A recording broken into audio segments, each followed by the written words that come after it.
look, but I'm only doing the job assigned me. I promise I'll return it to you, if I can. Ah, then I expect you would like to interrogate me.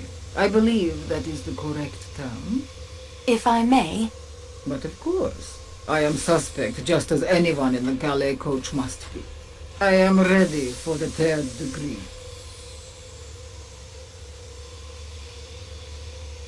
Could you give me a brief account of your movements last evening? Nothing could be simpler. After dinner, Schmidt, my maid, read to me. We were interrupted by the train stopping to avoid the avalanche. Then she read aloud to me some more. Can you give me an idea of the time? If I were to guess, I would say it was 1:30. Has your maid been with you long? 15 years. Do you consider her trustworthy? Absolutely. Her people come from an estate of my late husband's in Germany. Forgive the personal nature of this question, madame, but what is the color of your dressing gown? My dressing gown. It is of blue satin. Thank you for your time, Princess. I'm sorry. I don't think I'm quite done yet.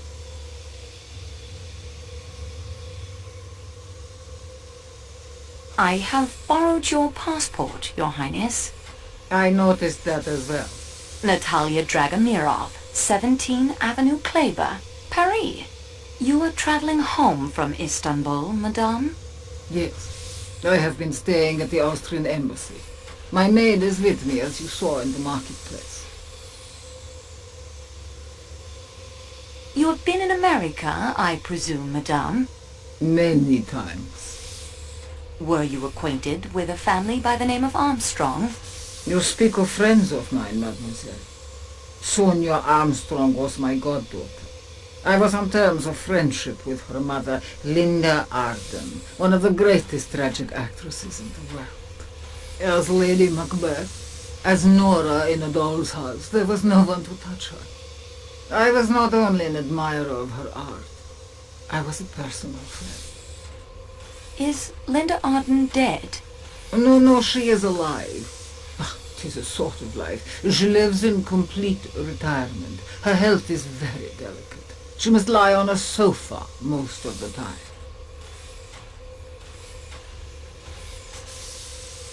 Mrs. Armstrong had a sister, did she not? Yes, much younger than Mrs. Armstrong. And she is alive? Certainly. Where is she? I must ask the reason of these questions. What have they to do with the murder on this train? The dead man was responsible for the kidnapping and death of Mrs. Armstrong's child. Ah.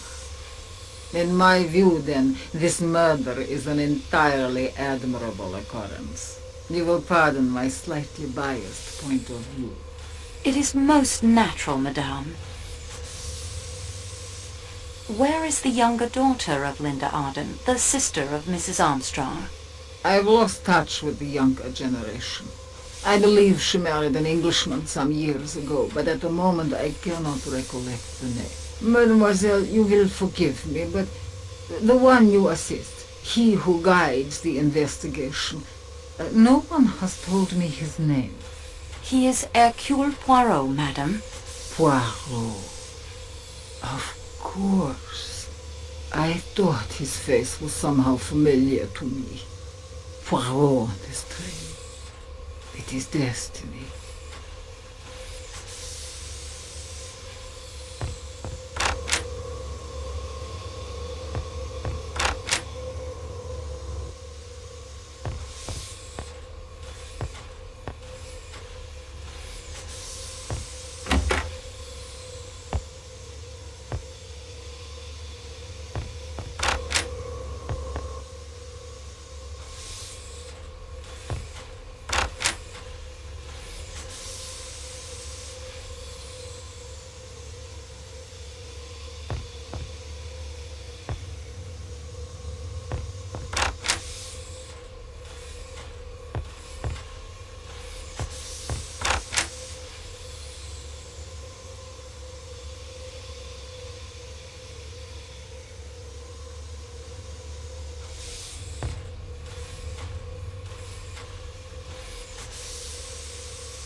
Oh, the talk wears me out so.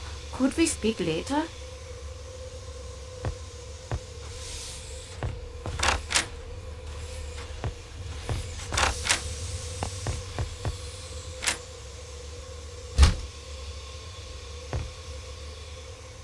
Fräulein, if I recall anything else, I will tell you.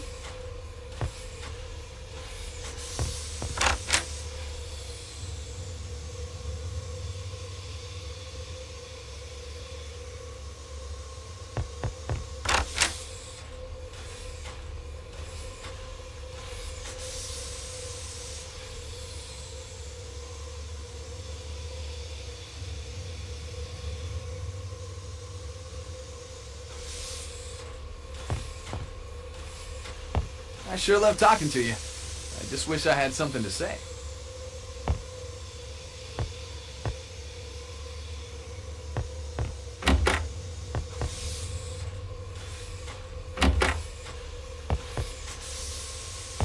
If I think of anything else that might help your inquiries, I promise to let you know.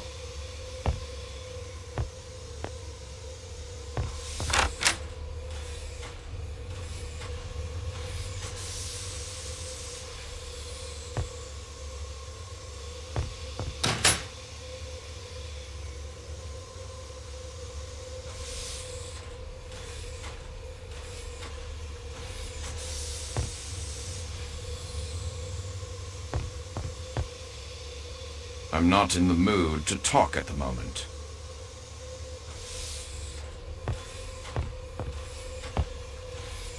Monsieur Foscarelli. Ah, Signorina! I have been told you aid the great Hercule Poirot in his investigations. I will help you in any way I can. May I have your passport, please? Of course, of course! Here you are! You are Antonio Foscarelli. I see here you are a naturalized American citizen. Yes, Signorina.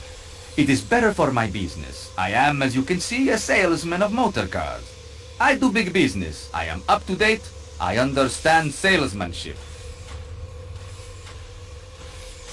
What do you smoke? A pipe, cigarettes, cigars?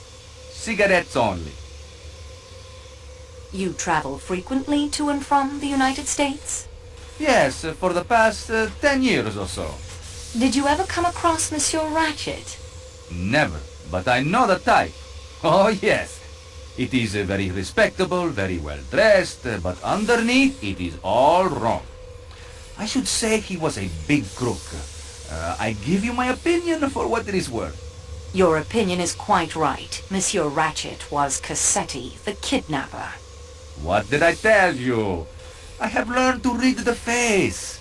It is necessary. Only in America do they teach you the proper way to sell.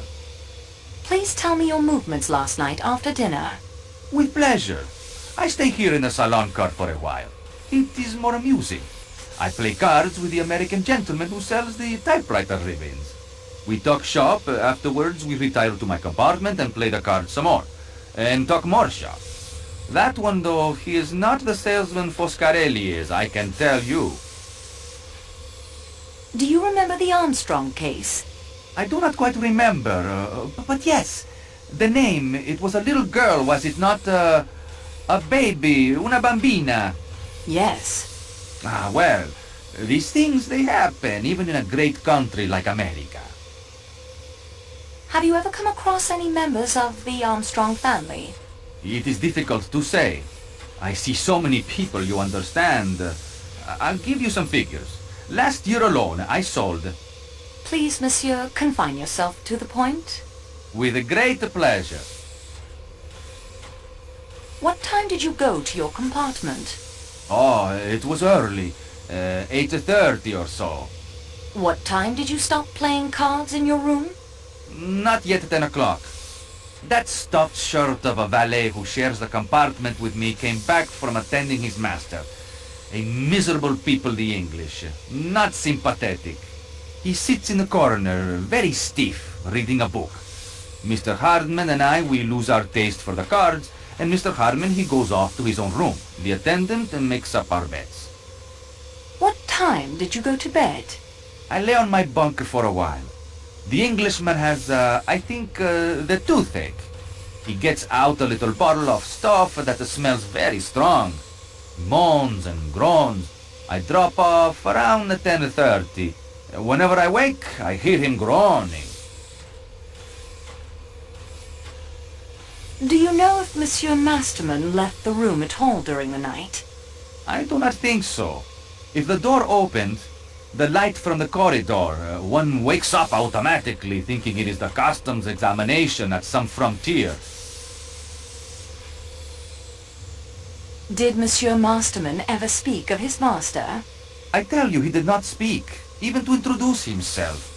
He was not as sympathetic, a fish. Thank you, Monsieur Foscarelli.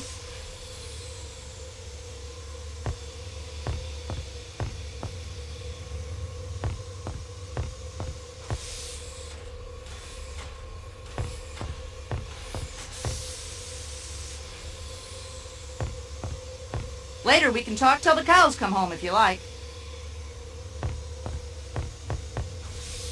Countess, may I ask you some questions regarding the death of Monsieur Ratchet? I'm not sure what I can do to help, but I'll try. Have you been to America? No, mademoiselle. My husband was posted there. Diplomatic duties. But we were not married then.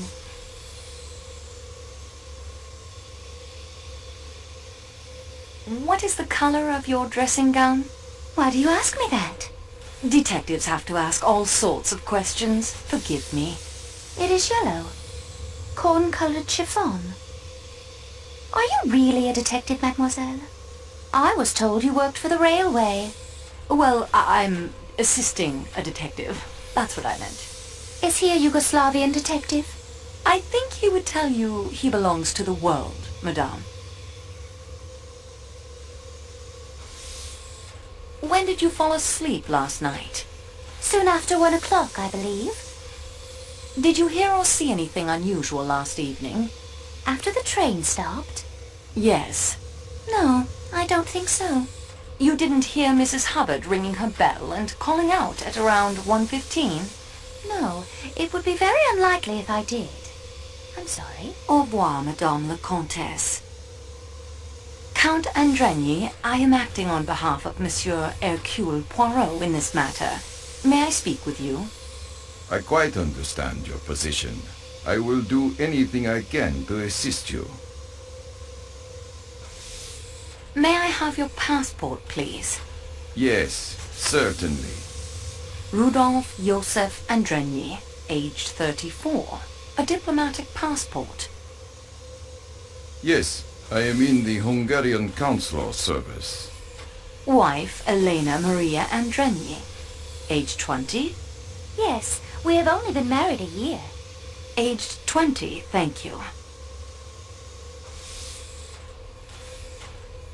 Are you aware of the identity of the deceased, monsieur? If you want to know his name, surely it is in his passport. The name on his passport is Ratchet. That is not his real name. He is in fact Cassetti, who was responsible for the kidnapping and death of a child in America. Ah, that certainly should throw light upon the matter. Have you been to America, Monsieur Lecomte? Yes, I was in Washington for a year. Extraordinary country. Did you know the Armstrong family? The kidnapped victims. Yes. Armstrong. It is difficult to recall. So many diplomatic functions. So many hands to shake. I cannot recall. I'm sorry.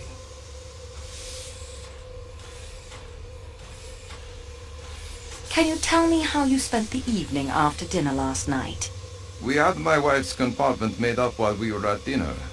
On returning, we sat up in mine playing croquet. At about 11 o'clock, my wife retired for the night. The attendant made up my compartment, and I also went to bed.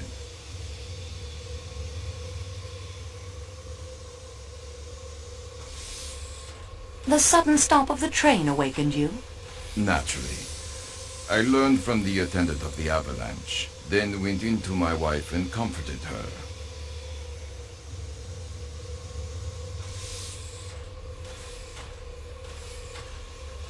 When did you return to your own compartment?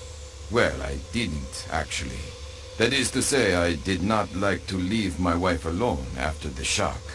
We passed the remainder of the night together. Other than the train stopping, did you notice anything unusual? No, I don't think so.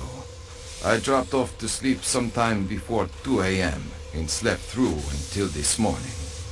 You didn't hear the commotion in the compartment next to yours? The American lady who occupies it had quite an attack of hysterics and rang repeatedly for the attendant. When was this? At approximately 1:15. No, I'm afraid I didn't notice. Do you smoke, Monsieur Leconte? The occasional cigar only. They are always offered to me, you understand, but I do not much like them. Au revoir, Monsieur Leconte.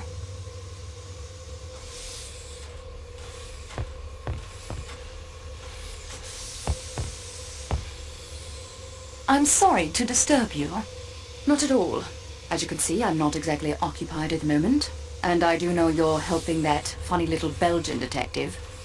What can I do for you? Your full name, permanent address, and age, please. Mary Hermione Debenham, 32. I'm between permanent addresses at the moment. What can you tell me of the murder last night? I'm afraid I have nothing to tell you. I went to bed and slept.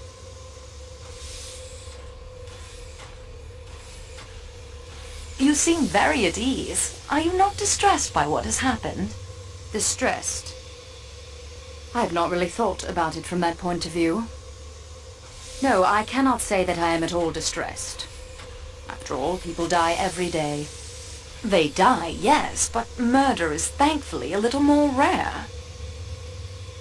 Were you acquainted with Monsieur Ratchet? I saw him for the first time at dinner last night. Oh, I suppose at the station, perhaps. I don't recall. How did he strike you? I hardly noticed him. He did not strike you as an evil personality? Really, I cannot say I thought about it. Whether or not I liked Mr. Ratchet's face does not seem to be helpful in finding out who killed him. Do you know who Monsieur Ratchet really was? Haven't a clue. Who was he? Cassetti, the man behind the Armstrong kidnapping. That was quite abominable.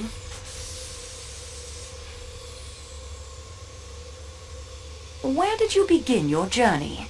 Baghdad. What were you doing there? I have been acting as governess to 2 children. What is your final destination? London.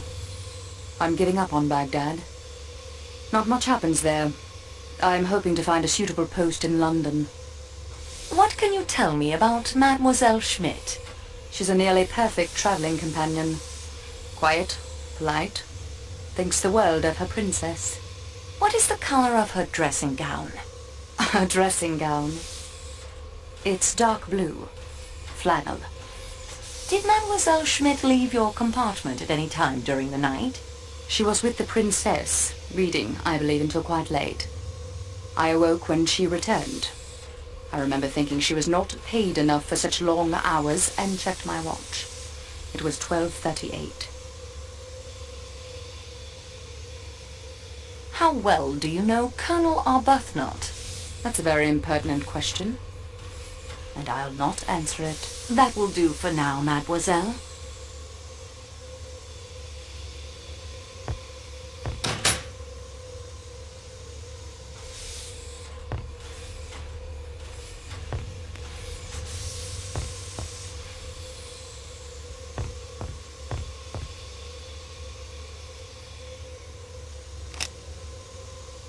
These menu cards are perfect for collecting fingerprints.